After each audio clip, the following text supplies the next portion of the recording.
자, 이번 이야기는 시청자 테슬러즈님께서 찾아오셨습니다. 바로 모셔보도록 할게요. 안녕하십니까, 돌비님. 아이고, 안녕하세요. 잘 지내셨나요? 아우, 이렇게 일찍 뵈니까 좀 색다르죠? 그래요. 이게 똑같은 사람이고 똑같은 관계고 똑같은 곳에서 만나는 건데 그렇죠. 네네네. 이게 시간만 좀 달라졌는데 새로운 만남을 하는 네. 것 같은 그런 아주 콩닥콩닥한 느낌이 있네요. 그러게요. 참 신기합니다. 요즘 뭐 작품은 없으시니까 좀 한가하실 것 같아요. 그게 무슨 말씀이실까요? 작품이라는 거는 뭐 그 학생분들 가르치는 그런 것도 작품이 될 수 있다고 저는 봅니다. 그렇죠. 네. 저는 그 분야에 종사하고 있고 또 이렇게 시참을 해서 돌비님과 함께하는 것이 제 인생의 그런 작품이 아닐까 이런 생각을 하면서 이상한 프레임은 네. 언제 한번 뭐 영화로 이 상황들을 제작을 해보는 것도 나쁘지 않을 것 같아요. 뭐 그런 네. 거는 상상에 맡기도록 하죠. 예. 네, 언젠가 뭐 제작비가 생긴다면야 뭐 도전을 해볼 수 있는 거라고 생각하고, 자, 오늘 테슬러즈님께서 이렇게 또 찾아와 주셨는데, 원래 초창기 때 시참해 주실 때는 간간히 이제 좀 귀신 이야기를 들려주시긴 했는데, 예. 정말 오랜만에 귀신 이야기로 오신 것 같아요. 그러게요. 제가 그 데뷔는 그걸로 했는데 예. 주변에 그런 좀 뭐 소위 말하는 영안이라든가 그런 걸 겪으시는 분들이 잘 안 계셔서 주로 이제 현실적인 얘기를 드렸는데 오늘 간만에 지인의 얘기를 하나 갖고 와서 귀신 괴담 하나 말씀드리도록 하겠습니다. 알겠습니다. 그러면 바로 출발을 해보도록 하겠습니다. 렛츠가! 길이십니다. 테슬러즈예요.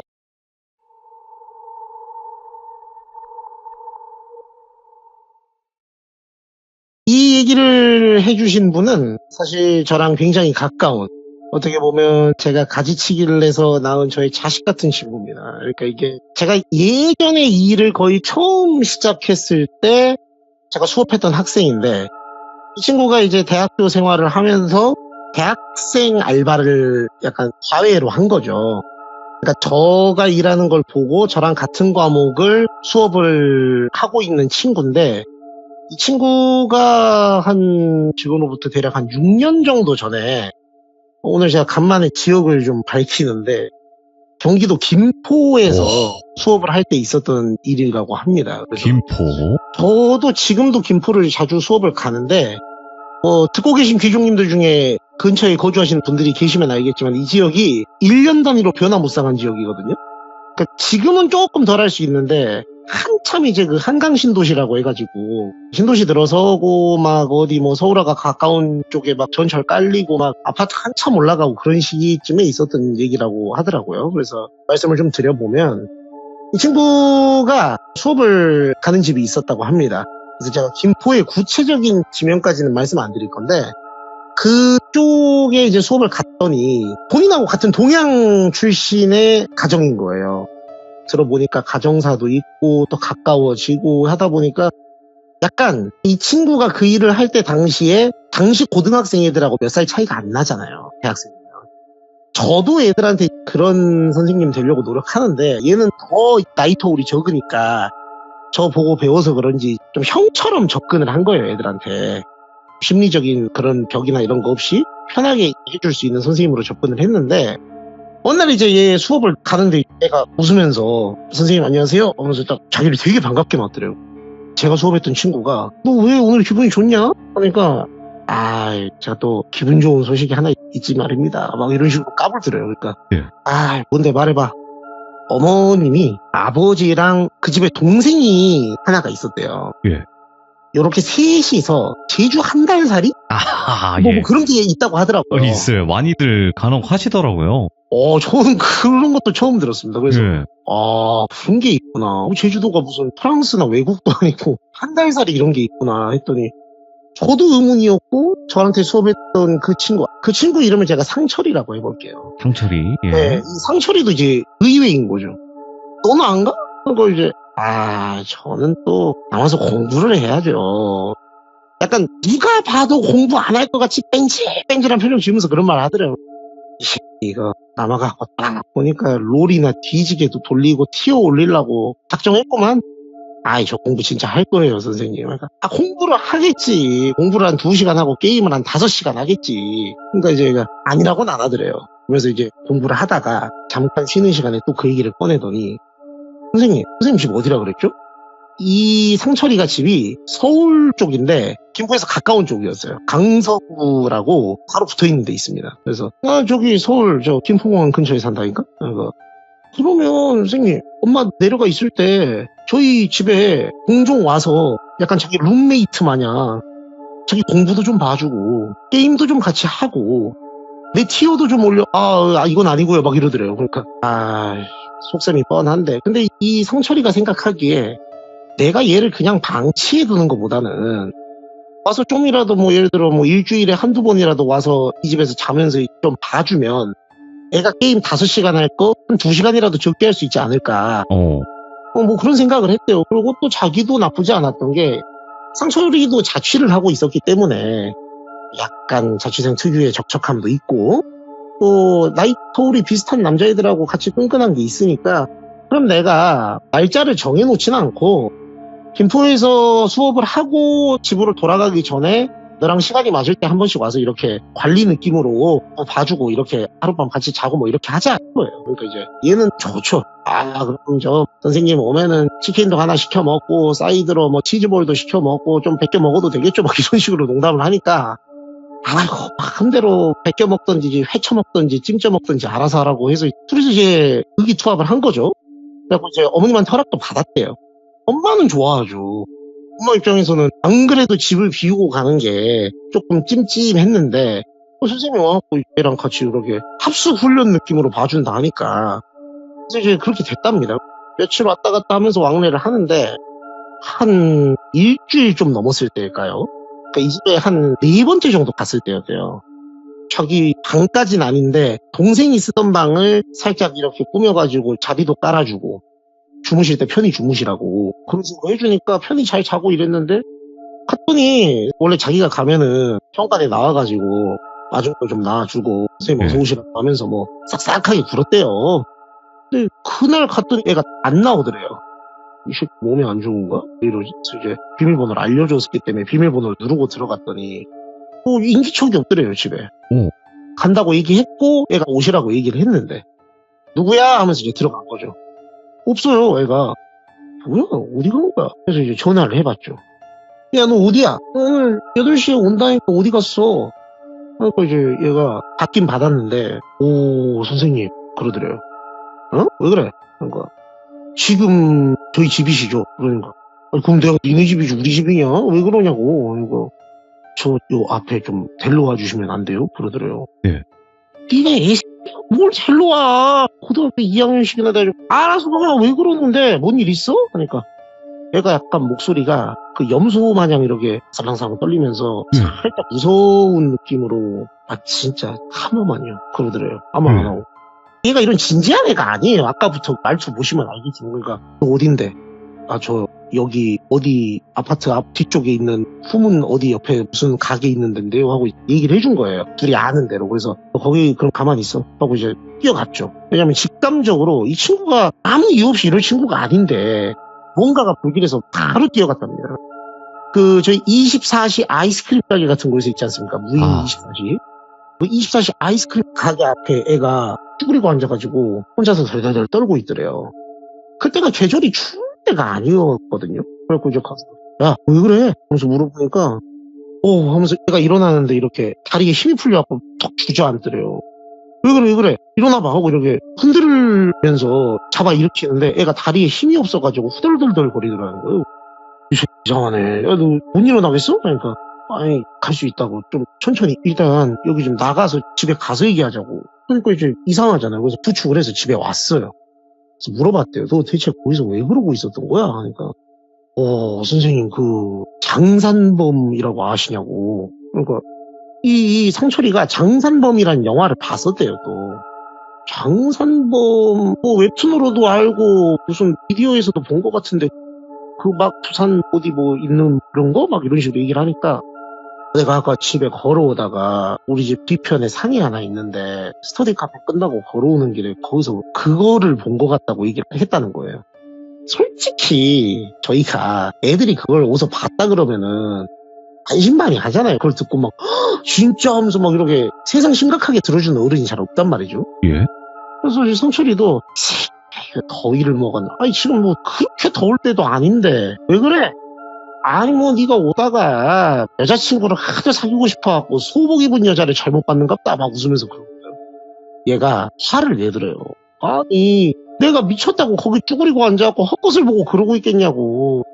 선명하게 산 비탈길을 사람이 올라갈 수 있는 속도가 아니었다. 허연 영체가 이렇게 슉슉슉슉슉 하고 가는데 이게 사람이 걸으면 걷는 동작이 끊김이 있잖아요. 멀리서 봤을 때 이렇게 한 발짝을 크게 내딛고 영차하고 또 이렇게 올라가고 이런 프레임이 끊기는 그런 느낌이 좀 있어야 되는데 이거는 그냥 부유물이 물 위에 떠가는 것처럼 이렇게 쑥 가더라는 거예요. 그러니까 이제 너무 묘사가 디테일하고 자기한테 한 번도 역정을 낸 적이 없는 애가 막 정색을 하면서 이러실 거면은 가시라고. 진짜 나 세상 억울하다고. 나 진짜 선생님만 믿고 지금 와서 얘기하는 건데 막 이러니까 어디서 봤어 정확히. 그러니까 저 아까 그 가게 좀 못 가서 어디 지나가는 지점에 뒤편에 있는 산 거기서 봤다고 뭐 얘기를 한 거예요. 그러니까 자기도 어딘지는 알겠더래요. 내가 그 산 근처를 몇 번 지나간 적이 있었는데 그런 거 본 적 없는데 하니까 그러면 한 3일 뒤에 선생님 또 오시잖아요. 그때 나랑 내가 본 시간쯤 맞춰갖고 거기에 가자고. 그러니까 이제 알았다고 해서 얘가 그 산에서 그걸 본 게 대략 저녁 한 7시에서 8시 사이쯤 그때 봤다는 거예요. 그래서 귀신 나오기에도 애매한 시간이고 전혀 믿지 않았대요. 근데 애가 하도 불안해하니까 같이 가줬대요. 그래갖고 이제 그 앞에서 잠복 근무하는 형사 마냥 그 앞에 있는 맘스터치 햄버거 가게에서 같이 햄버거를 먹고 딱 시계를 보더니 시간 됐네. 가보자. 어디 네 여자친구 거기 서 있나 이렇게 얘기를 했대요. 진짜 아니라니까요. 그러니까 알았어 하고 갔대요. 가서 봤는데 어땠겠어요? 아무것도 없죠. 근데 이제 뭐 순간적으로 잠깐 본 거니까 또 볼 수도 있으니까 거기 또 서 있어 줬대요. 그래갖고 한 10분 15분 노가리 까면서 그쪽 훌쩍훌쩍 보면서 막 그렇게 봤는데 아무것도 없더래요. 그러니까 이제 상철이가 화를 내죠. 야, 이씨, 이거 봐. 너 요새 기운이 화나니까. 공부도 열심히 하고, 임마. 엄마들 제주도에서 좋은 거 갖고 와서 좀 먹여달라 그래. 그런 식으로 얘기하니까 얘가, 진짠데. 헛것이 아닌데. 내가 눈도 비비고 몇 번을 다시 보고 했다고. 하니까. 안 나오니까 헛소리 말라고 하고. 야, 너희 집 가갖고, 너 숙제 다 했어? 그러니까. 솔직히 이 일 때문에 그러니까 핑계대고 있는 너 가갖고 오늘 나랑 숙제 다 끝내고 자. 그래서 이제 얘를 잡아 끌고 가서 숙제를 한 3시간 정도 시킨 거예요. 과제랑 수업이랑 해서. 그러니까 그렇게 되니까 시간이 대략 11시쯤 됐대요. 출출하잖아요. 치킨 하나 시켜 먹을까? 그러니까 자기 너무 좋다고. 그리고 선생님 덕분에 뭔가 좀 덜 불안해진 것도 있어서 식욕이 좀 생겼다고. 그러자고 해서 이제 치킨을 시키는데 거기 아파트가 당시에 신축이었대요. 근데 이제 신축이다 보니까 배달 오시는 분들 중에서 들어오기가 좀 애매하거나 뭐 엘리베이터 막 이런 것 문제 때문에 앞에서 이제 받아가라고 하시는 배달 기사분이 계셨다 하더라고요. 그래갖고 시켰는데 배달이 다 와가지고는 전화가 왔대요. 잠깐 요 밑에 내려와서 받아가시라고. 알았다고. 그래서 둘이 또 친구 같으니까 가위바위보를 해서 누가 내려갈지 좀 했더니 상철이가 내려가게 된 거예요. 그래서 선생님이 갔다 올 테니까 나 잠깐만 기다리고 있어. 금방 갖고 올게. 그래서 내려가서 기사분 만나서 치킨 픽업하고 담배가 다 떨어졌더래요. 그래서 담배 한 값 사러 가야 되겠다. 그래서 앞에 있는 편의점을 갔는데 그 편의점을 가려면 아까 그 애가 뭔가를 봤다는 그 지점을 지나가야 된대요. 그래서 이제 지나가면서 슬쩍 봤대요. 괜히 또 신경 쓰이잖아요. 봤는데 아무것도 없죠. 에휴, 괜히 모자란 소리 하고 있어 하면서 지나가서 편의점에서 담배를 사가지고 나오면서 그 애도 상철이가 담배를 피는 걸 알지만 학생 앞에서 필 수는 없잖아요. 그러니까 이제 피고 들어가야 되겠다 해서 한 자리 쭉 피면서 핸드폰 하면서 한 손에 치킨 들고 이렇게 있는데 저기 맞은편에 보이더래요 그게. 그러니까 이 허연 뭔가가 혹시 그 최근에 개봉한 영화 중에 그 파묘라고 있지 않습니까? 그 영화요? 예. 저는 전혀 모르는 영화인데 전혀 모르실 것 같긴 해요. 그 영화 중간에 보시면 도깨비 불이 막 이렇게 하늘 위에 막 떠다니잖아요. 근데 이게 도깨비 불은 아닌데 정확히 물어봤어요. 얘기를 해야 되니까 움직임을 정확히 묘사해라 했더니 이렇게 하늘 위에 둥둥 떠다니는 느낌이 아니고 그 숲풀 사이를 이렇게 헤치고 다니는데 그 정도로 빠른 느낌으로 둥둥 이렇게 슉 도는 느낌이 들더라고요. 원통 돌듯이. 근데 이게 말이 안 되는 거예요. 왜냐면 거기는 수풀이 무성한 산은 아니고 듬성듬성하니까 밖에서 봤을 때 어떤 물체가 어떤 색으로 있는지 정도는 대충 보이지만 네. 사람이 무슨 축지법을 쓰지 않고서는 그런 움직임으로 돌 수가 없거든요. 밤이 되니까 그 허여멀건한 게 더 잘 보이더래요. 뭔가가 있구나 싶어가지고 자기도 모르게 담배를 뚝 떨어뜨리면서 그 애한테 전화를 해야 되겠다 싶어갖고 딱 전화번호를 누르려고 하는데 그게 샥샥샥샥 하면서 이렇게 올라가서 사라져버리더래요. 그냥 자기 눈으로 쫓아가기 어려운 속도였대요. 그 UFO 이렇게 쑥쑥쑥 하고 사라지듯이. 그래서 전화를 딱 받으니까 이미 그때는 없더래요. 그 전화 뭐 별소리 몇 번 가는데 얼마 안 걸리잖아요. 근데 없어져 버리니까 이제 전화 딱 받자마자 야 나 봤다. 그러니까 뭘요? 그거 봤다고. 뭔 범인가 뭔가. 그죠 있죠? 그러니까 아이씨 치킨이고 뭐고 너 좀 내려와봐.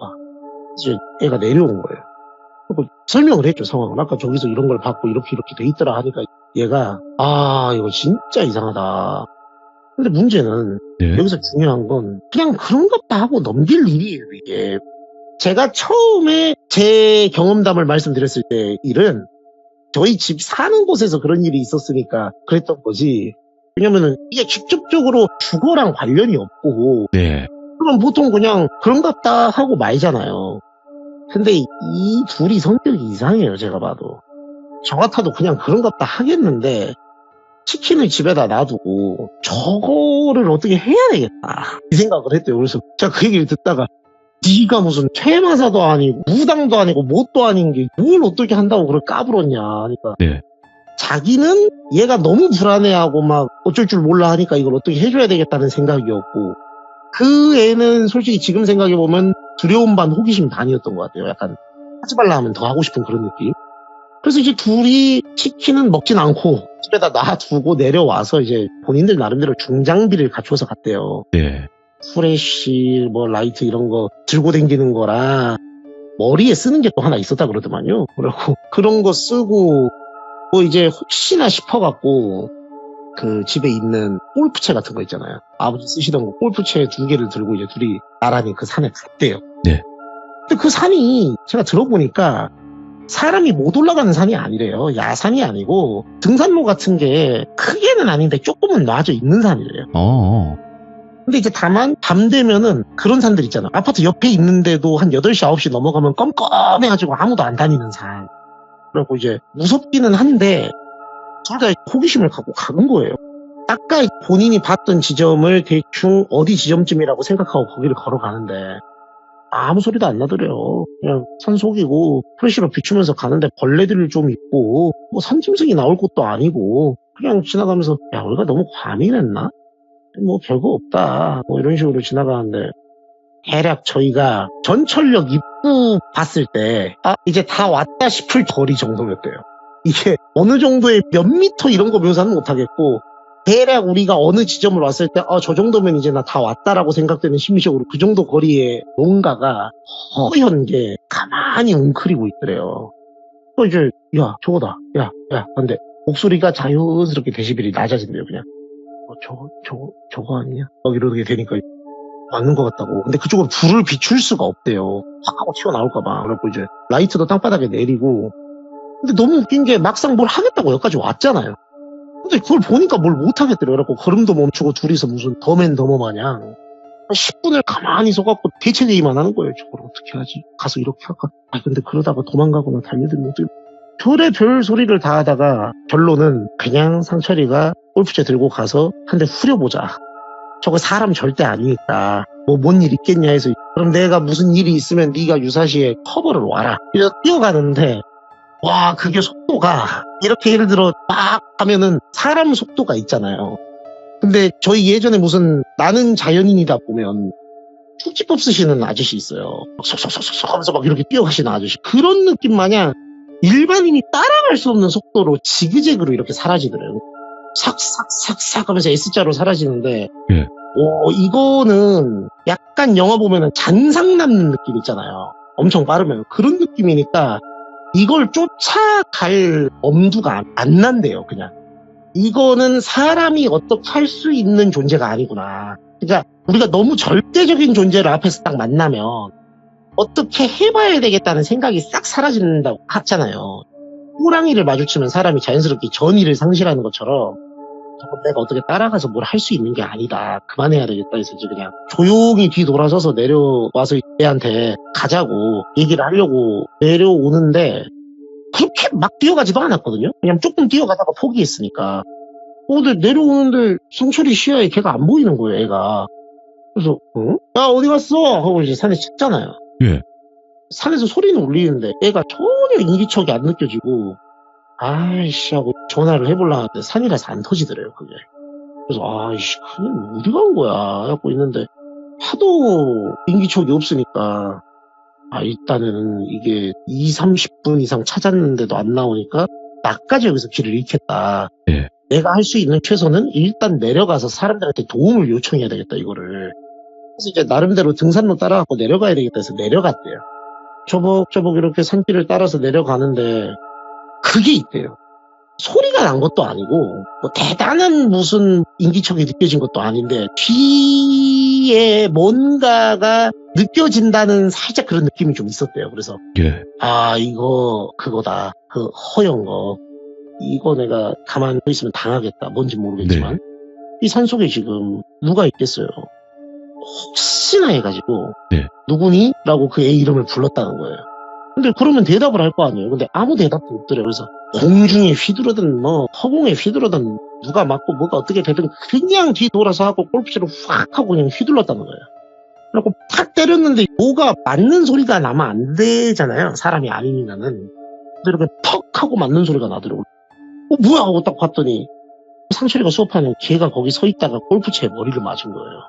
그래서 얘가 너무 세게 맞아가지고 억소리도 못 내고 그냥 그대로 기절해서 떼굴떼굴 굴러가고 내려가 버리더래요. 그래갖고 와이씨 하고 놀라고 골프채를 집어 던지고 뛰어 내려가서 걔를 어떻게든 붙잡아가지고 굴러 떨어지는 건 막았는데 이게 너무 이상한 거예요. 이게 왜냐면은 얘가 서 있었으면 제가 불렀을 때 대답을 했을 텐데 라고 생각이 들어서 이거 이상하다 해서 얘를 어떻게든 잡아 끌고 내려가야 되겠다 했는데 진짜 신기한 게 이거였어요. 원래 이게 사람이 사람을 바닥에서 잡아 끌면 건장한 성인 남성이 그냥 성인 남성을 바닥에서 잡아 끌면 끌려야 되잖아요.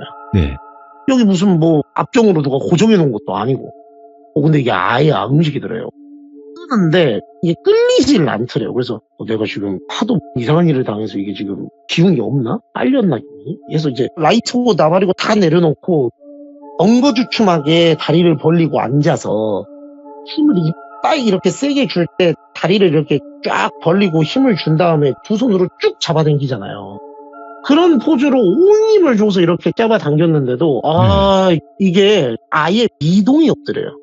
그냥 바닥에 사람이 박혀있는 것 같아요. 못으로. 와 이거 이상하다.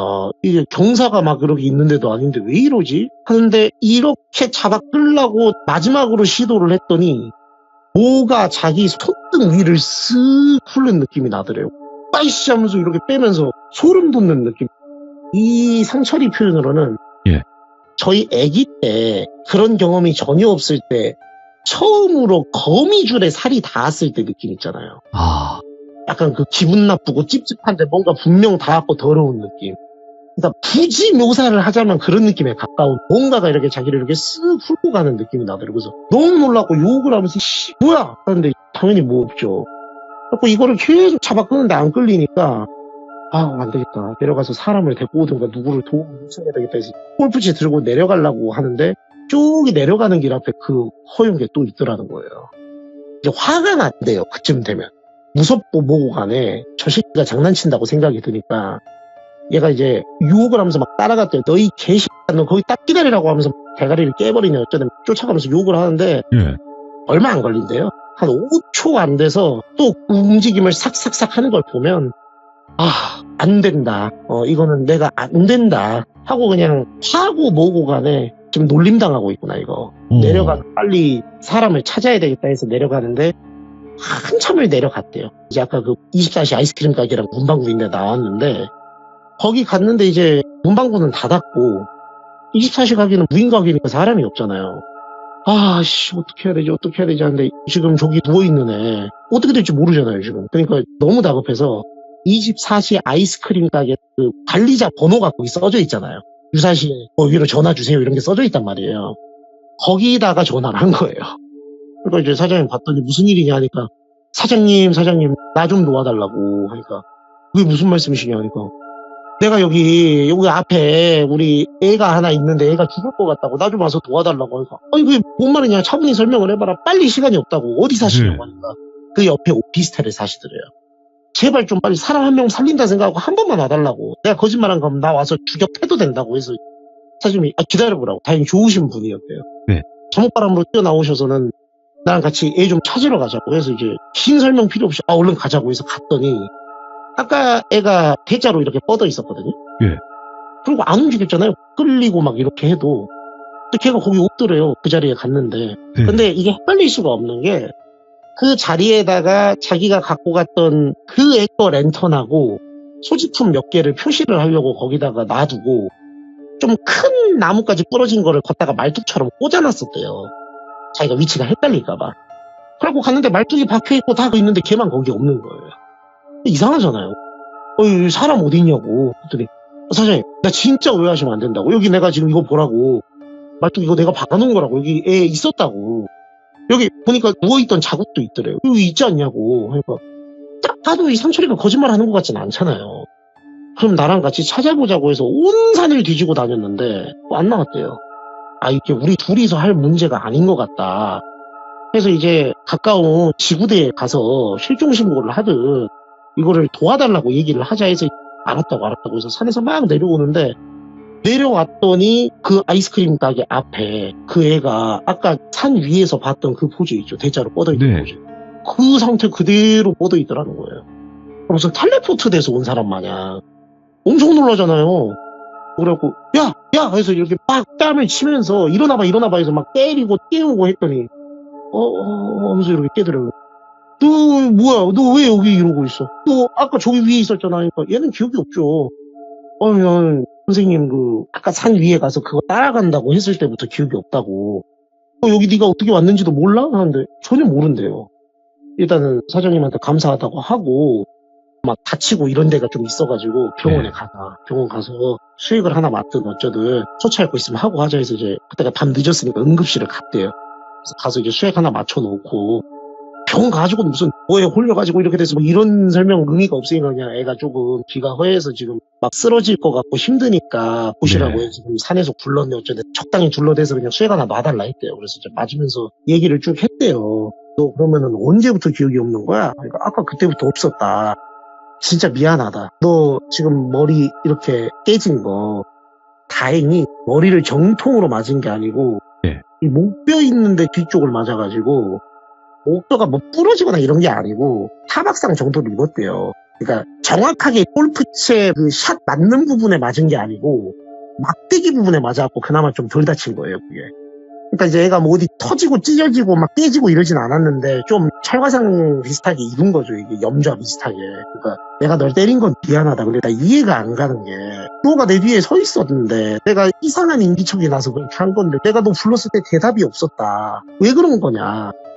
근데 일단 그게 얘 기억이 없고 무엇보다 하더래요. 그러니까 이제 왜 그러냐 하니까 딱 기억이 살짝 나는 게 하나 있다고. 그러니까 뭔데 했더니 말 소리 마지막에 조금 들은 게 있었다 그런 거예요. 그러니까 무슨 말을 들었냐. 그러니까 나이가 많으신 점잖은 어르신 목소리로 너희들이 내 집에 왜 와서 이러고 있는 거냐 이런 식으로 얘기를 하더니 너는 여기 가만히 서 있어 봐라 이런 느낌의 얘기를 했다는 거예요. 정확한 말은 생각이 안 나는데. 그래서 이제 자기는 그거 살짝 어렴풋이 기억나는 거 말고는 전혀 기억나는 게 없다. 그것도 지금 방금 선생님이 뭐 이런 얘기 하니까 기억난 거다. 이제 알 수가 없잖아요, 뭔지. 그래서 이제 일단 얘 치료하고 다 말씀드렸대요. 제주도에 계신 부모님한테도 죄송하다. 제가 애를 잘 케어했어야 되는데 사실은 믿으실지 모르겠지만 여차저차한 일이 있었습니다. 이런 얘기를 하니까 부모님이 바로 올라오셨죠. 제주도에서 바로 올라오셔서 응급실 와서 상황 보려고 했는데 이미 뭐 나갔잖아요. 하루 수액 맞고. 그러니까 그 정도까지는 아니었구나 다행히 해서 집으로 오시면서 저는 큰일 난 줄 알았다고. 근데 그 정도는 아니네요 다행히 하니까 아니죠. 이게 좀만 잘못됐으면 큰일 날 뻔했습니다 하니까 차를 한 잔 내주시면서 어디서 그랬냐고 산이 어디를 말씀하시는 거냐고. 그러니까 아니 어머님 댁 바로 옆에 있는 저기 저 산이요 하면서 이게 베란다에서도 보인대요 그 산이. 그래서 손으로 예. 가리키면서 말을 하니까 되게 좀 냉택 없는 소리 하는 사람처럼 면박을 주실 줄 알았는데 그 남편분한테 어머님이 그러시더래요. 여보 우리가 이사를 가긴 가야 되겠다 그러더래. 그러니까 그 무슨 말씀이시냐 하니까 그 집에서 유일하게 영가 같은 걸 느낄 수 있는 약간 촉이 있는 애가 걔래요. 근데 그 촉이 엄청 발달된 건 아니에요. 우리 여기 출연하시는 시참하시는 분들이나 아니면은 뭐 귀족님들 중에 일부 분들처럼 그 촉이 엄청 발달되어 있는 건 아닌데 이따금씩 큰 게 하나 있으면은 그렇게 본다는 거예요 어렸을 때부터. 근데 그 주기가 잦지는 않아서 신경 쓰진 않고 있었는데 거기에 이사를 온 날부터 그 애가 잠을 푹자지를 잘 못하고 중간에 좀 자꾸 깨고 막몽을 꿨다 하고 막 이랬대요. 그러니까 뭘 봤다고 얘기한 적은 없고. 근데 이제 어머님하고 아버님은 알고 있었대요. 얘가 어렸을 때부터 약간 그 전조 증상 같은 거래요, 얘한테는. 주변에 뭔가 강하게 끌어당기는 뭔가가 있으면 얘가 꼭 그런 탈이 한 번씩 나더라. 근데 이제 때마침 어머님 아버님 제주도 내려갔을 때 그게 딱 터져가지고 뭔가를 얘가 본 거고 그 산에 자기들이 알기로 여기 먼저 살았던 사람들 말 들어보니까 종종 뭐가 그렇게 보인다는 얘기를 들었다. 근데 이제 누구는 뭐 장산범 같은 막 그런 무슨 느낌의 움직임이나 외양이었다고 하는데 오. 누구는 허연 펄럭펄럭거리는 옷을 입고 있는 사람의 형상 같다고 얘기한 사람도 있어서 그게 뭔지는 정확히는 우리가 얘기를 못하는데 솔직히 자기는 그런가 보다 하고 넘겼었다. 근데 막상 이런 일을 겪고 선생님한테까지 이렇게 불똥이 튀어서 죄송하다 오히려 그렇게 말씀을 하셔서 예. 얘기는 그렇게 마무리가 됐는데 이게 막 그렇게 엄청나게 큰 뭐가 있는 얘기는 아니에요. 근데 이제 이 친구가 그렇게 거기서 마무리가 되고 이사를 실제 갔어요. 물론 김포를 벗어나진 않았고 다른 동네로 갔는데 또 공교롭게도 그 아파트 바로 옆에도 산이 있더라고요. 굳이 또 이사를 가도 그런 데를 갔더만요. 정확한 건 왜 그런지 모르겠는데 근데 신기한 거는 거기 가서는 아무 일도 없었고 오히려 나중에 그 수업 받았던 친구가 친구네 집이나 이런 데 갈 일이 있어서 그 근처를 지날 때가 됐을 때 또 봤대요 거기서. 예. 그러니까 이거는 확실히 저기에 뭔가 보는 사람만 볼 수 있는 뭔가가 있기는 하구나. 그리고 홀렸던 거 같구나. 그리고 진짜 다치기 위해서 누구를 어떻게 하려고 했는지는 모르겠지만 네. 얘를 이렇게 끌고 와갖고 했던 거구나. 근데 아예 나쁜 존재 같지는 않은 게 진짜 해치고 죽이려고 했으면 그렇게 배달을 해놓지 않았겠죠 사람을 거기 앞에다가. 그런 생각은 들었다고 하더라고요. 그래서 딱 기대하신 것만큼 대단한 뭐는 없는데 실제로 한 5, 6년 전 그 정도쯤에 김포 지역에서 겪은 얘기가 있다고 해서 지금은 거기가 좀 많이 달라졌습니다. 동네가. 오. 뭐 다 올라가고 지금 개발이 굉장히 많이 된 곳이라 찾아보기는 쉽지 않을 텐데 그 지역에서 있었던 얘기라고 해서 말씀드려봤습니다. 예전에는 아무것도 없고 이제 그냥 뭐 평지고 아니면 뭐 논밭 이런 데가 이제 개발이 많이 되고 네네네. 네, 그렇게 또 변화가 많잖아요 요즘에는. 그렇죠. 특히 신도시 쪽이 많이 그러니까. 그렇죠. 그러다 보니까 네네. 야 이게 또 산신이 아닐까라는 생각도 들면서도 또 여러 가지 생각이 드네요. 그러니까 제가 그런 쪽으로 지식이 빠삭하지를 못해가지고 네. 뭐 구체적으로 묘사드리거나 그러기는 좀 힘들었는데 뭐 그런 존재 비슷한 것 같다고 유추만 하시더라고요. 이야 테슬러즈님께서 이런 장르도 굉장히 잘 어울리시네요. 그 영화도 만약에 생각이 많이 나고요. 제가 그 영화를 정말 언급하고 싶지 않았는데 그 이렇게 뺑뺑 도는 그 빠른 움직임을 묘사할 게 원심불리기 아니면 이거밖에 없어가지고 뭐라고 묘사해야 되나 하다가 언급하지 않는다고 이렇게 또 하시는데 이렇게 언급하신 건 다 이유가 있다 저는 살짝 생각은 해요. 추적을 멈춰주시고 추적은 이미 멈췄어요. 하지만 이제 아, 확신이죠. 추적은 끝났고요. 이제 확신으로 이제 자리 잡아가는 중이다 이렇게 보시면 될 것 같습니다. 테슬러즈님. 언젠가 네. 200만, 300만이 되어서 예, 아니라는 거 밝혀주신다. 그 얼굴 하관이라도 공개할 수 있었으면 좋겠네요. 알겠습니다. 너무 감사합니다, 테슬러즈님. 네, 감사합니다. 네. 뭐 영화가 이미 다 내려간 상태에서 뭐 굳이 홍보라고 생각 안 하셔도 돼요. 이제 뭐 넷플릭스에 올라오는 거를 홍보하시는 건가? 곧 올라오더라고요, 그 영화가. 예, 그것을 홍보하는 것 같다라는 합리적인 의심을 지울 수 없었고요. 예, 그리고 오늘 테슬라즈님께서 정말 또 오랜만에 귀신에 관련된 그런 이야기를 들려주셨는데 너무나 좋네요. 네, 가끔씩 또 이렇게 들려주셨으면 좋겠다라는 생각을 가지면서 오늘의 이야기 마무리하도록 하겠습니다. 감사합니다.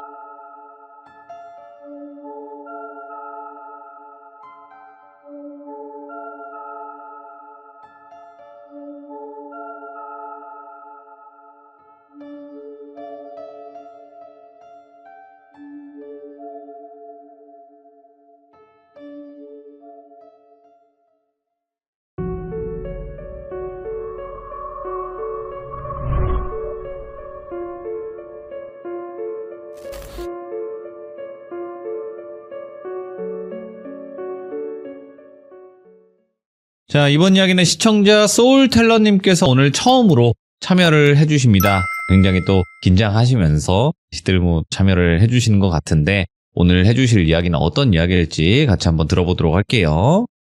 네, 여보세요? 안녕하십니까? 네, 안녕하십니까? 소울텔러님 반갑습니다. 네, 반갑습니다. 목소리를 들으니까 오히려 긴장을 그렇게 크게 안 하신 것 같아요. 아니요, 굉장히 긴장 많이 했어요. 뭐 그럴 수 네. 있죠. 예. 일단은 뭐 크게 긴장하실 필요 없고 자 그러면 오늘 준비하신 이야기가 굉장히 좀 여러 가지 옴니버스 형식의 이야기가 될 것 같긴 해요. 네, 옴니버스 형식이긴 한데 전체적으로 보면 제가 이제 어렸을 때부터 지금 40 언저리까지 살아오면서 겪어왔던 남들과 좀 다르고 남들한테 말 못했던 그런 네. 이야기예요. 그죠. 이제 좀 시대적 순서대로 또 이렇게 진행이 될 것 네네. 같아요. 예. 아무래도 이제 타임라인으로 가는 게 저도 기억하기 편하니까요. 그렇죠. 네, 알겠습니다. 그러면 시작부터 한번 들어보도록 하겠습니다. 렛츠가! 길이십니다. 소울텔러죠.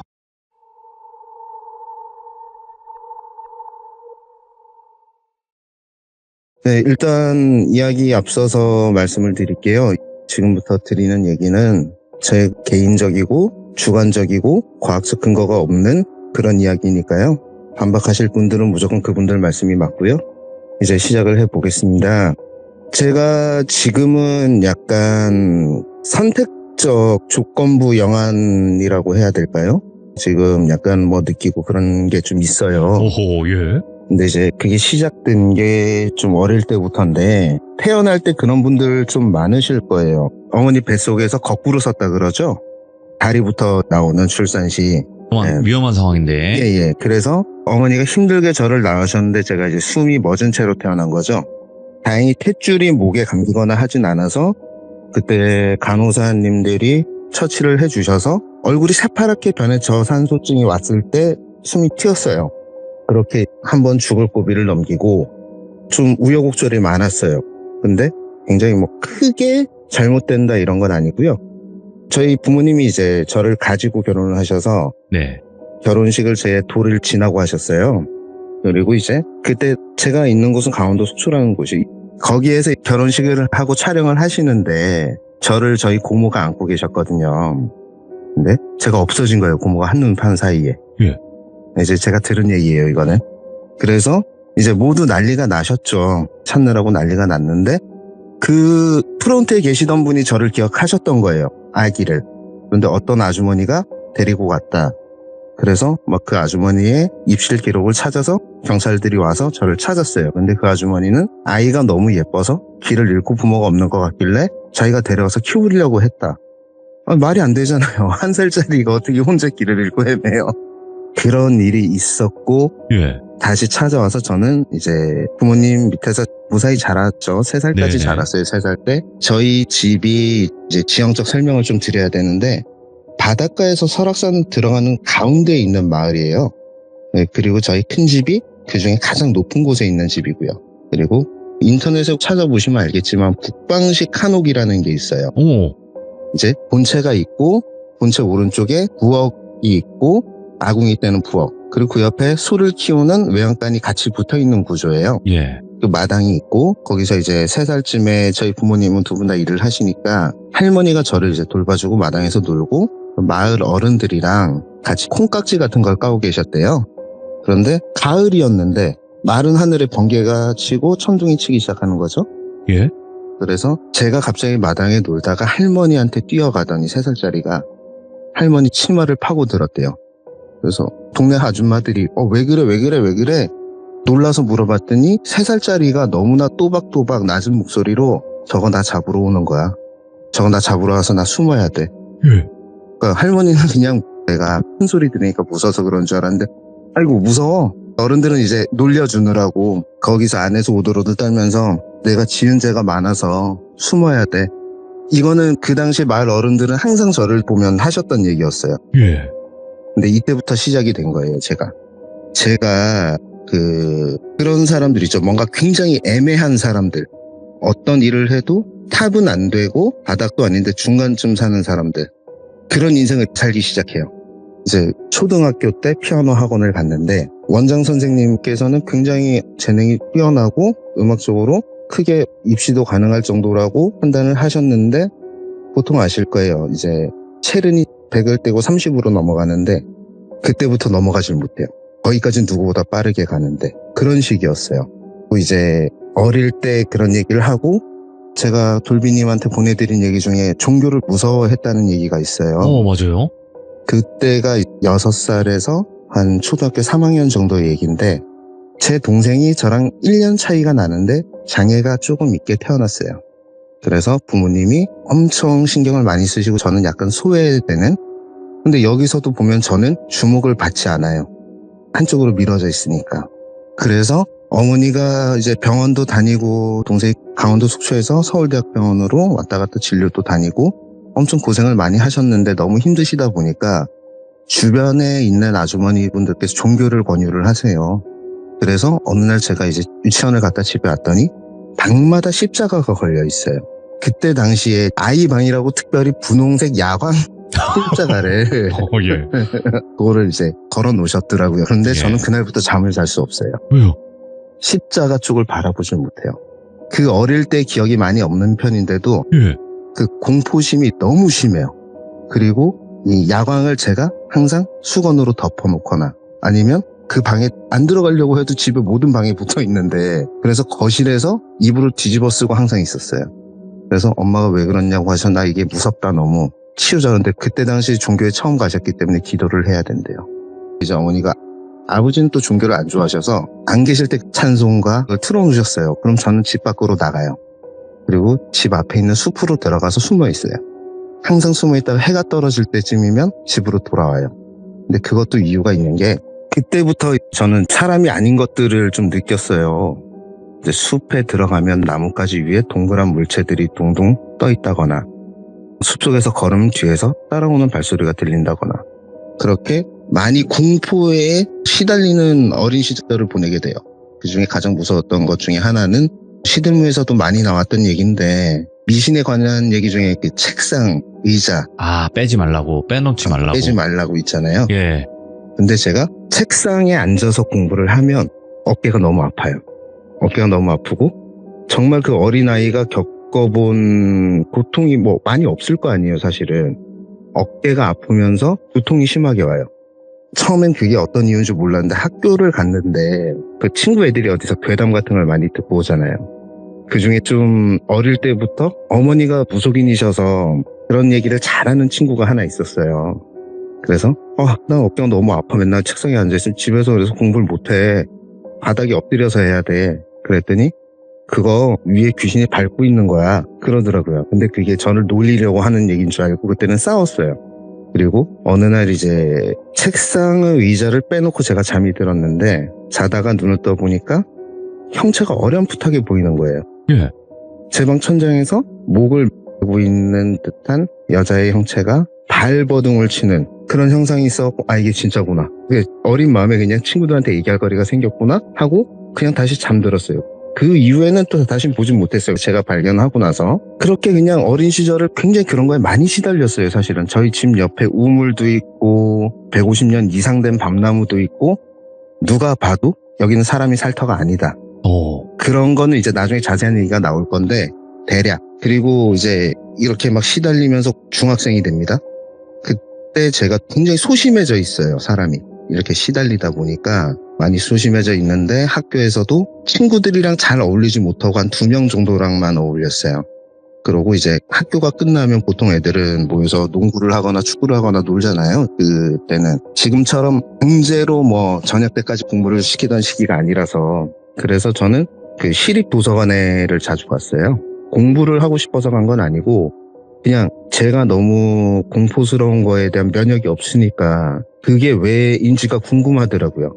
근데 그때 당시에는 뭐 인터넷도 없고 서점에 가서 책을 살 돈도 없고 하니까 도서관을 이용을 한 거죠. 도서관을 가서 막 이것저것 찾아봤는데 솔직히 별로 그런 게 없어요. 이제 시립도서관이다 보니까 나라에서 운영을 하는 거잖아요. 그러니까 뭐 미신 이런 거에 대한 자료는 많이 없더라고요. 그래서 그냥 뭐 그때 이렇게 저렇게 따지다 거기 계시던 사서 한 분이 저한테 권유를 하시더라고요. 방학 때 뭐 하니?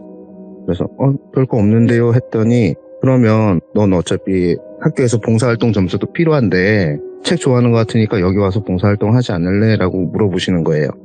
그래서 좀 좋다고 학교에다 말씀드리고 오겠다고. 그래서 이제 방학 때 돼서 가기 시작했는데 여기서 제가 선택적 여한이 된 큰 사건이 발생을 합니다.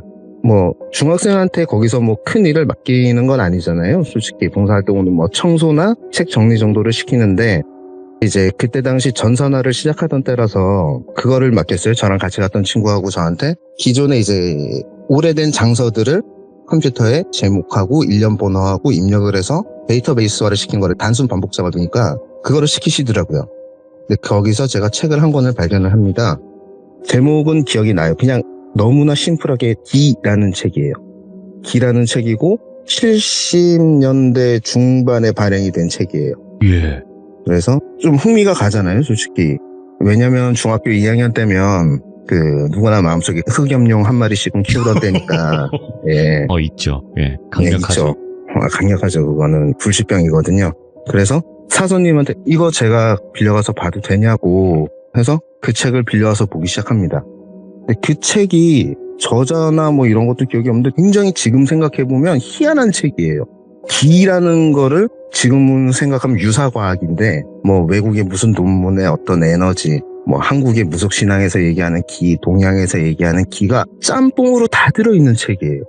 그런데 읽다 보니까 제 상황이랑 대입이 되는 부분들이 굉장히 많은 거예요. 그래서 이 책을 보는데 계속 그냥 봤어요. 보고 있다가 제가 따로 저한테 필요한 부분들은 메모를 하고 이런 식으로 공부를 한 거죠. 그 책으로 솔직히. 그래서 저는 스승이 없는 공부와 수련은 굉장히 위험한 것인 거를 나중에 알았어요. 여기서 나오는 내용은 제가 직접 행했고 실험을 해봤던 것들인데 말씀을 드리긴 할 거예요. 따라해보셔도 상관은 없는데 모든 책임은 본인한테 있다는 걸 알려드리고 그렇죠. 안 될 가능성이 더 높아요, 솔직히. 그래서 그 책에 나온 내용 중에 하나가 모든 사물에는 에너지가 흐른다. 그 에너지는 서로 상호적인 작용을 한다. 근데 지금 여기 듣는 분들 중에 영아인 분들도 있으실 거고 뭐 이렇게 보시는 분은 있을 거예요. 제가 지금 생각해보면 그게 그런 약간 맥락이 같더라고요. 굉장히 그럴듯한 얘기가 많이 써 있어요. 사람이 시각으로 볼 수 있는 거는 우리가 뭐 무슨 가시광선 안에 있는 파장만 볼 수가 있는 거고 그 외의 것은 사람의 눈으로 볼 수가 없지만 어떠한 훈련을 통해서 볼 수가 있다. 그래서 저는 허공응시라고 보통 얘기를 하는데 나무 두 그루를 놓고요. 그 나무 둘 사이를 계속 응시를 해요. 눈물이 날 때까지. 눈물이 나도 최대한 참을 수 있을 때까지. 그렇게 보다 보면 나무에서 어떤 연기 같은 게 스물스물 보이는 시기가 와요. 근데 그거는 이제 거기 있는 호흡법 뭐 깊게 들이마셨다 최대한 숨을 참고 내뱉었다 이런 식으로 하다 보면 나무와 나무 사이에 어떤 연기 같은 아지랑이 같은 게 살짝 보이기 시작해요. 물론 어떤 분들은 착시라고 할 수도 있고 숨을 참아서 그렇다고 할 수도 있고 하지만 저는 그때 당시에 믿었어요. 중학교 2학년이니까. 그걸 믿고 보다 보면 그 흐름이 이렇게 교류를 하는 게 막 보여요. 너무 신기한 거예요. 그래서 하루도 빼놓지 않고 그거를 해요. 하루에 2시간, 3시간씩. 그러다가 어느 순간 어느 날은 또 숲속에 들어가서 그걸 하는데 시골이니까 나무와 나무 사이에 어렴풋한 사람 형상이 보이는 거예요. 이거는 뭔가 잘못된 것 같다. 왜 평소에는 그냥 이렇게 연기가 왔다 갔다 하는 듯이만 보이다가 저런 게 보이지? 그렇게 느끼고 이제 또 그걸 잠깐 멈춰요. 근데 그게 약간 그때부터 뭔가 열린 것 같은 느낌이 들어요. 그래서 또 그 책을 막 살펴보니까 또 이상한 소리가 써 있어요. 사람은 어렸을 땐 누구나 귀신을 본다. 귀신은 기의 형상화다. 그렇지만 이제 보통 사람들이 보지 못하는 이유는 자라면서 귀신을 보는 것이 생존에 도움이 되지 않기 때문에 인간은 자연적으로 귀신을 보는 능력을 삭제시킨다, 스스로. 예. 굉장히 그럴듯하더라고요. 저 생각도 그럴 것 같아요. 어린애들 귀신 네. 보잖아요. 그래서 이제 거기 써있는 단어 중에 지금도 선명하게 기억나는 거, 인간의 눈으로 자외선과 적외선은 볼 수가 없다. 기의 형상화도 마찬가지일 것이다. 네. 근데 외국의 무슨 대학의 어떤 논문에 의하면 어떤 장비로 봤을 때 어떤 생명체와 생명체 사이의 파장 사이에 이상한 형상이 도형화를 그리기도 한다. 이거구나. 이거를 좀 내가 파고 들어야겠다. 근데 그때 당시에도 겁은 굉장히 많았어요. 혼자 못하죠. 그래서 친구를 하나 끌고 옵니다. 같은 흑염룡을 키우는 친구를 끌고 와서 둘이 같이 합니다. 근데 그 친구도 어머니가 불가 쪽으로 좀 공부를 많이 하신 분이라 그런지 기기감이라고 해야 되나? 굉장히 뛰어나요. 저보다 더 빨리 보기 시작하는 거예요. 그래서 둘이 그거에 너무 빠져갖고 거의 반년 가까이 둘이서 그거를 서로의 비밀로 수련을 합니다. 그러다 어느 순간 그 친구는 그거에 흥미를 잃고, 저도 이제 뭐 중학교 2학년이 관심사가 너무 빨리빨리 바뀌잖아요. 그래서 흥미를 잃고 살아요. 근데 간혹 가다가 예전에는 정말 그냥 이게 내 상상인가 망상인가 생각할 정도로만 느꼈던 게 어느 순간 이제 빈도는 줄었는데 선명히 보이기 시작하는 거죠. 그래서 이제 고등학교 때로 넘어가서 그 사이에 그냥 잔잔하게 갔어요. 큰 일은 없어요. 고등학교에 가서 뭐 이제 친구들끼리 얘기를 하다 무서운 얘기를 하고 그러잖아요. 근데 그 친구가 저한테 자기가 새로 이사간 집이 너무 이상하다. 그 친구가 굉장히 잘 사는 집이었는데 아버지가 이제 사업이 좀 부도가 나신 거죠. 예. 그래서 속초시에 있는, 지금은 굉장히 아파트가 많이 들어서 있는데 산자랑 밑에 있는 거의 판잣집에 가까운 집으로 이사를 가요. 네. 굉장히 부잣집이었는데, 그리고 어머니가 안 계셨고 아버지는 다른 쪽으로 이제 그거를 다시 회복하기 위해서 일을 하러 가시고, 할머님께서 와서 이제 친구와 동생을 돌봐주시는데, 네. 판잣집이라 뭐 벽과 벽 사이도 굉장히 좀 뭐 방음도 안 되고 방이 많지도 않아요. 예. 근데 이 친구는 그때 스트레스를 많이 받았던 거죠. 많이 받고 집에 뭐 들어서 자는데 할머니가 거실이라고 쓰이는 공간에서 주무시는데 갑자기 호흡을 잘 못하는 소리가 들리더래요. 뭐 꺽꺽대는 소리가. 그래서 이제 무슨 일이 난 줄 알고, 할머니 연세도 있으시니까 문을 확 열고 나갔는데 이 친구가 거기서 이제 너무 놀라운 걸 봤다 이거예요. 할머니랑 똑같이 생긴 할머니가 할머니 가슴에 양반다리로 앉아서 할머니 목을 조르고 있더라. 그래서 이 친구도 성격이 굉장히 욱하는 친구라서 자기가 본 게 뭔지는 모르고 내 할머니를 구해야겠다는 생각에 쌍욕을 해버린 거예요. 우리 할머니한테 뭐 하는 거야? 이런 식으로. 굉장히 대가 센 친구거든요. 그리고 그 할머니가 이 친구를 쓱 보더니 씩 웃고 사라졌대요, 그냥. 그리고 한 이틀쯤 후부터 그 판잣집이라 문이 옛날 창호지문 아세요, 혹시? 다 이제 창문이 없고 창호지문으로 돼 있었어요. 그러니까 할머니는 뭐 그냥 무슨 일이 있었는지 모르고 그냥 일어나셨고 친구만 본 거고, 밖에서 창호지를 이렇게 손으로 턱 두드리는 것 같은 소리가 계속 들리더래요. 예. 그래서 아침에 나가보면 황토 진흙 같은 걸 뭉쳐서 던진 것처럼 이 문이 다 지저분해져 있는 거죠. 그 뒤에는 산이에요. 복숭아 과수원이 있고 산이 있고 그거밖에 없는데 사람이 들어갈 수가 없는 데인데, 그런 얘기를 저한테 하더라고요. 근데 그 친구는 제가 가끔 이런 걸 보고 이런 거를 많이 찾아본다는 걸 알고 있었어요. 그래갖고 뭐 학생들이 뭐 무속인을 찾아갈 생각도 못했을 거고, 그 친구 입장에서 네. 그냥 얘기를 한 거예요, 저한테. 넌 무슨 뭐 이런 거에 대해서 아는 게 있어? 이런 식으로. 근데 그때부터 제가 좀 이상한 소리를 하기 시작해요. 너네 집 뒤에 복숭아 밭이라며. 그쪽에 우리는 여기가 이제 동해안이니까 바닷가 쪽으로 난 가지 있을 거야. 가지 하나를 문에다 걸어놓고 하나 들고 있어. 그리고 할머니한테 나타났던 귀신 나면 그걸로 후려치고 밖에는 그냥 나뭇가지만 걸어놔. 그 저는 아무 생각 없이 그냥 그걸 던진 말이었어요, 그때. 그리고 한 달쯤 지났을 때 그 현상이 없어졌다는 거예요. 그래갖고 막 친구들한테도 얘 좀 이상하다. 거의 그때부터는 친구들 사이에서 약간 해마사나 도사 취급을 받게 돼요. 근데 전 사실 귀신이 너무 무섭거든요. 그때 당시에. 되게 부끄러운 얘기지만 저는 20살 때까지 해가 떨어지면 밖에 나가지 않았어요. 후레쉬를 들어야 되고 집 옆에 우물에 항상 어떤 여자가 서 있고 그런 것 때문에 나가는 걸 되게 싫어했어요. 그리고 이제 그런 거 밤을 무서워하지 않게 된 게 군대를 가면서예요. 군대에서 희한한 경험을 한 거를 2가지만 딱 간단하게 말씀을 드릴게요. 이제 야간 경비 근무를 들어갔어요. 초소 근무죠. 비가 오는 날이었고 제가 사수라서 저는 부대 영내 방향을 보고 부사수는 바깥을 보고 있었는데 비가 살짝 오는 5월쯤이었어요. 5월. 좀 추웠거든요. 추워서 그때 부사수한테 너 졸리면 좀 자라. 한 20분 졸아라. 내가 보고 있을게. 그런데 이제 새벽 2시 반에서 3시 넘어가는 때쯤에 영내 쪽에서 발자국 소리가 들려요. 그래서 저는 이제 간부가 내려오는 줄 알고 부사수한테 옆에 있던 조그만 돌멩이를 던지고 깨워서 이제 암구호를 하려고 그 앞에 있는 포대를 쌓아놓은 그쪽에 몸을 숨기고 암구호를 시작하려고 영내 쪽으로 달려갑니다. 근데 간부가 내려오는 게 아니고요. 한 8살쯤 되는 뭐야? 얼굴이 너무나 하얀 여자아이가 그 왜 흔히 우리가 몽실이 머리라고 하는 단발 있죠? 네. 그 단발에 까만 우산을 들고 예? 종아리 정도까지 내려오는 까만 옷을 입고 너무나 천진난만하게 걸어옵니다. 저는 이제 그때 얼었죠. 아무것도 못했어요. 그래서 그 아이가 제 앞에 내려와서 제 얼굴을 보고 이렇게 고개를 갸웃하고 저희 우병초소에서 영내에서 이제 제 기준으로 오른쪽 길로 가면 같은 영내에 있던 방공대 초소가 나와요. 그 초소 쪽으로 가는 거를 멍하니 보고 있습니다. 그냥 홀린 것처럼 보고 있었어요. 그리고 없어지고 방공대 초소에서 총소리가 납니다. 그냥 그쪽에서 야간 근무를 하던 아이가 총을 발사해버린 거예요. 너무 놀라서. 부대가 팔컥 뒤집혔죠. 예.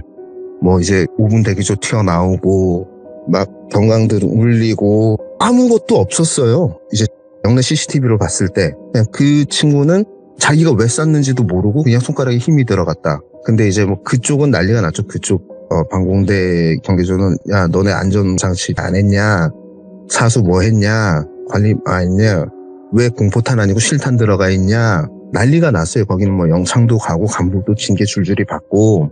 근데 제가 그걸 본날 부대에서 이상한 일이 또 하나 일어납니다. 저희 이제 교대해야 되는 순번 아이 둘이 당직실에서 이제 둘이 자고 있는데 둘이 사이가 원래 엄청 좋았어요. 엄청 좋았는데 둘이 이제 교대를 안 하는 거예요. 이제 그 난리가 막 나고 대기조 다 들어서 자고 이제 거의 막타임 말번 근무를 교대를 해야 되는데 안 내려오는 거예요. 근데 행정반에서 전화가 옵니다. 너네가 말번까지 서라. 그리고 아침에 다 중대장실로 와서 대기해라. 둘이서 당직실에서 싸움이 난 거예요. 선임과 후임이. 그런데 이제 저희는 다 퇴근도 못하고 영내 대기, 상근 예비역이어서 저희는 퇴근을 했었거든요. 영내 대기가 돼서 네. 뭐 조사 받고 중대장이 와서 행보관부터 난리가 났어요. 난리가 나고 와. 저희도 짜증이 많이 났죠. 이제 퇴근을 해야 되는데 퇴근 못하니까. 상근에게 퇴근을 못한다는 건 굉장한 공포예요. 예. 그래도 저희 유병조장이 너네 둘이 왜 그랬어라고 물어보니까 그냥 이유가 없었대요. 둘이 다툰 것도 아니고 너무 사이가 좋은데 후임이 선임을 깨웠는데 평소 같으면 하고 일어나야 되는데 한 번에 못 일어난 거죠. 후임이 갑자기 짜증이 막 솟구치면서 그냥 이놈을 죽여야겠다는 생각이 들었대요. 그래서 워커를 신은 발로 그냥 어깨 쪽을 발로 차버린 거예요. 그러니까 자다가 선생님도 일어나서 뭐야 하고 둘이 치고받고 싸움이 난 거죠. 그래서 저희 조가 다 경계에서 빠지고 다른 인원들로 경계 근무가 투입되고 싸운 당사자 둘은 영창을 가고 저희는 이제 작업병으로 빠지게 돼요. 이게 부대에서 겪었던 좀 무서운 얘기고요. 그러니까 제가 겪은 얘기들은 서사가 없어요. 귀신에 대한. 저는 다른 분들 얘기 들어보면 서사가 있고 이런 게 굉장히 좀 신기하더라고요. 네. 그리고 나서 작업병으로 갔을 때 이제 그 신병으로 들어온 후임이 하나 있었어요. 네. 보통은 신병 선임이랑 묶어서 작업을 보내는데 한 달 정도 된 친구였는데 계속 저를 힐끔힐끔 보는 거예요. 들어왔을 때부터. 이제 오며 가며 같은 분대는 아니니까 같이 근무는 하지 않았었는데 힐끔힐끔 보는 거예요. 그리고 저희가 이제 예비군 중대다 보니까 동원 부대다 보니까 평소에는 인원이 없고 교장 관리를 나가요, 작업을. 근데 숲속이고 뭐 각계 전투 교장 있고 하다 보니까 나무도 있고 그 안에서 저희가 예초 작업을 하는데 정말 이 갓 들어온 이등병이 아직 이 노란 딱지도 안 뗀 친구가 상병한테 말을 그렇게 먼저 걸기 쉽지 않거든요. 근데 저한테 갑자기 저희 소울 상병님 저 좀 이상한 얘기 같겠지만 좀 드리고 싶은 말씀이 있습니다. 이러는 거예요. 그래서 네? 작업도 지루하겠다. 그래 뭐 해봐라. 재미없으면 죽는다. 이게 재미로 드릴 얘기는 아닌데 네. 혹시 귀신 믿으십니까? 뜬금없이 그러는 거예요. 이제 어느 부대나 있는 귀신 보는 신병이 온 거죠. 저한테도. 그냥 뭐 있는 것 같아. 이런 식으로 넘어가려고 했어요. 그냥. 낮인데도 소나무 숲 사이고 하니까 너무 어둡고 단둘이 작업을 하고 저는 예초기를 메고 있지만 신병은 그냥 낫이랑 갈고리만 들고 있는데 무서워지는 거예요. 갑자기. 눈빛도 좀 이상한 것 같고 이놈을 들어가면 중대장님한테 말씀을 드려야 되나 하고 있는데 그 소울 상병님한테 귀신 2명이 따라다니는 거 아십니까? 그냥 뭐 호기를 부렸죠. 그래서 알아. 아시니까 다행히도 알고 계셨구나. 저 처음 자대 배치 받았을 때부터 소울 상병님한테 귀신이 보였는데 귀신이 2분이 계신데 여자 귀신분하고 남자 귀신분하고 근데 여자 귀신분이 너무 무섭게 노려보셔갖고 항상 제가 힐끔힐끔 보다 눈피하고 그랬습니다. 너는 귀신을 봐? 저는 원래 그런 게 없었는데 아버지 돌아가시고 나서 봅니다. 이렇게 얘기를 하는 거예요. 이 친구 말이 이 친구가 이제 외동 아들이에요. 외동 아들이고 이때 하기 한 1년 전쯤에 아버지가 돌아가셨대요. 돌아가시고 근데 아버지랑 사이가 너무 좋았대요. 그리고 처음엔 돌아가시고 슬퍼하고 막 이런저런 거 하고 어느 순간 자기는 이제 아르바이트를 하고 집에 오면 어머니는 좀 충격해서 그때 뭐 헤어나오지 못하셔갖고 그냥 방에 누워 계시고 네 어느 날인가부터 소파에 누가 있는 것 같더래요. 소파에 누가 있는 것 같은데 아버지가 사고로 돌아가셨거든요. 교통사고로. 그런 얘기를 쭉 하더라고요. 그래서 어느 날은 엘리베이터에서 느끼고 어느 날은 아파트 현관에서 느끼고 그래서 이게 뭐지? 내가 아버지가 너무 보고 싶은가? 이런 생각을 하다 자다가 이제 새벽에 물을 먹으러 나왔는데 너무 선명하게 아버지가 보이시더래요. 소파에 앉아서 빈 허공을 보다가 이 친구가 나오니까 이 친구 동선을 이렇게 보고 그래서 이 친구는 자기가 미친 줄 알았대요. 자기가 너무 슬퍼서. 보통은 그렇게 생각을 하잖아요.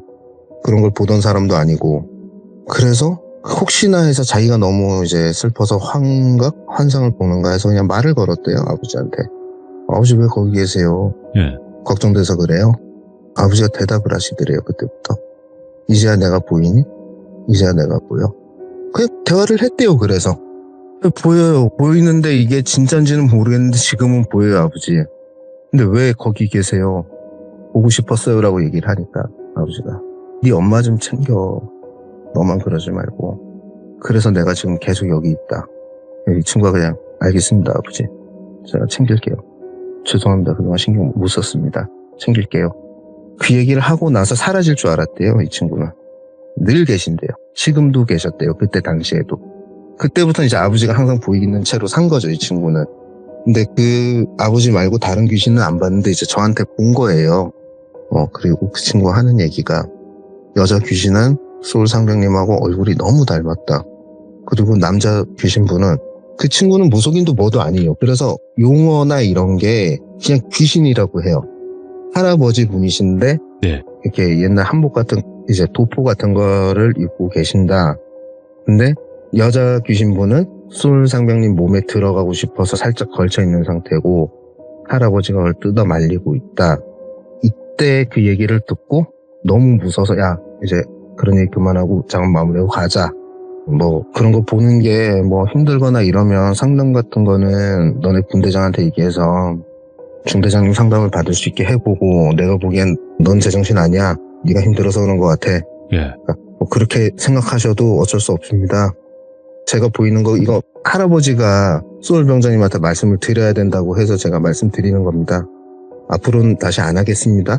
하고 이제 그래 알았다 그만하자. 그리고 거기서 얘기는 끝납니다. 근데 이때부터 이제 이막이 시작되는 거죠. 저한테는. 네네네. 오늘은 여기까지만 말씀드릴 건데 그런 게 있어요. 소울 네. 텔러, 예, 플릭스, 네. 네, 그런 게 있죠. 마지막으로 말씀드리고 싶은 거. 네. 사람이 평소에는 집안에 어디 물건이 늘 익숙한 곳에 있어도 너무 익숙해지면 몰라요, 그걸. 그렇죠. 없어졌나? 제자리에 있나? 네. 근데 어느 순간 인식하게 되면 그게 너무 신경이 쓰여요. 아, 그때 제가 그걸 인식을 해버린 거예요. 예. 근데 그분들은 제가 봤던 귀신들 중에 없었어요, 사실은. 근데 그때부터 인식이 되니까 보이는 거죠. 제가 첫날이라 좀 자세하게 말씀 못 드린 게 되게 많아요. 그렇겠죠. 예, 예. 셈이란 거, 이건 나중에 이제 뭐 첨삭하는 식으로 만약 기회를 주신다면 하게 될 거고. 아, 오케이. 알겠습니다. 어차피 네. 소울텔러님, 이게 들어오시는 건 마음인데 나가는 게 힘들어요. 뭐 네. 그렇다고들 하더라고요. 네. 지금까지 쭉 들어보니까. 네. 거의 그냥 파리지옥 수준이요. 파리지옥이 맨 처음에는 이렇게 싹 벌리고 있잖아요. 누구든 들어오세요 하면서. 근데 들어오면 맞아요. 이렇게 가둬버려요. 예. 6개월씩 쉬었다 다시 잡혀오시는 분들.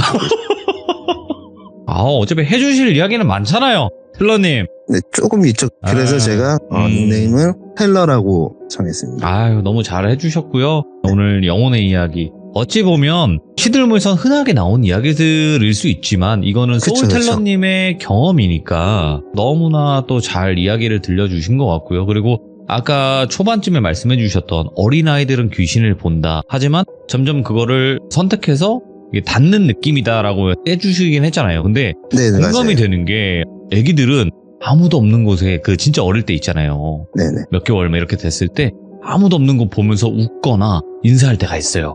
저도 겪었고요, 제 아들이. 제가 그래서 애가 웃길래 그래도 웃겨주시나 보다 해가지고 손만 타지 않게 이뻐만 해주세요. 애 안 아프게 이렇게 하고 데리고 왔던 적이 있어요. 예, 그래서 아마 그런 부분도 없잖아. 그런 게 있지 않을까 이런 생각도 들고요. 아이고, 오늘 소울텔러님 너무너무 감사드립니다. 고맙습니다. 네, 수고하셨습니다. 네, 들어주신 고맙습니다. 분들 감사합니다. 네. 그래도 겪은 거를 이렇게 또 이야기를 잘 해주시는 분이 또 오시긴 했네요. 네. 그리고 여러분들 오늘 소울텔러님께서 해주신 내용 중에서 공감되는 내용도 굉장히 많으실 거라고 생각을 해요. 그리고 그 어려운 거를 공감할 수 있게끔 말씀해 주신 것도 소울텔러님의 능력이지 않을까 이렇게 생각을 합니다. 앞으로 또 어떤 이야기들을 들려주실지 많은 응원과 기대 부탁드리도록 하겠습니다. 감사합니다.